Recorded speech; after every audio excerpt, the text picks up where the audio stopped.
Russian authorities say mercenary chief Yevgeny Prigozhin was listed as a passenger in a fatal plane crash, about 2 months after the mutiny he led that brought the country into a crisis. This unverified video from a Russian news outlet is said to show the moment of the crash. Reuters used satellite and street view images to confirm the clip's location, but could not immediately confirm that Prigozhin was physically on board the aircraft. According to Russian authorities, the crash happened Wednesday evening north of Moscow, leaving no survivors. 10 people were on board the plane heading from Moscow to St. Petersburg, 3 of them crew members. State media is reporting that 8 bodies were initially found at the crash site, with search and rescue operations underway. Data from online tracker FlightRadar24.com shows a plane heading northwest and then shortly after 6 p.m., suddenly disappearing.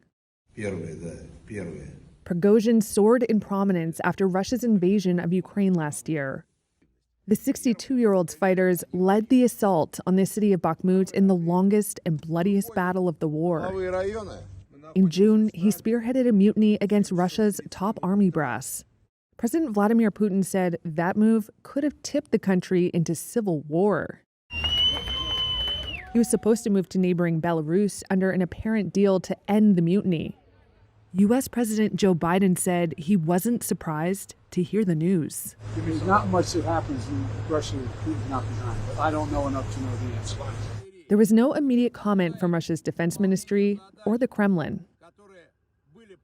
As usual, the major Western media are reporting this en masse. Of course, many reports hint at the possibility of a purge by President Putin. What timing, as the BRICS summit is being held in South Africa. It had just been reported in the media the day before that Prigozhin had released a video of Wagner's launch in Africa. Работаем. Температура плюс 50. Все как мы любим. ЧВК «Вагнер» проводит РПД.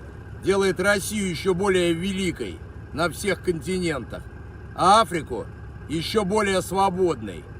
Справедливость и счастье для африканских народов. Кошмарим ИГИЛ, Аль-Каиду и других бандосов. Берем на работу настоящих богатырей и продолжаем выполнение задач, которые были поставлены и которые мы давали обещание, что справимся. This video was reportedly taken in Mali. Wagner's activities in Africa are not with the Ministry of Defense, with which he has not been able to come to terms, but in conjunction with Russia's Overseas Intelligence Service. Their official mission is to maintain security abroad. Whether Prigozhin, who is supposed to be in Africa, was on the plane from Moscow to St. Petersburg, it has not yet been confirmed at 100%. Who would find Wagner's work in Africa disturbing?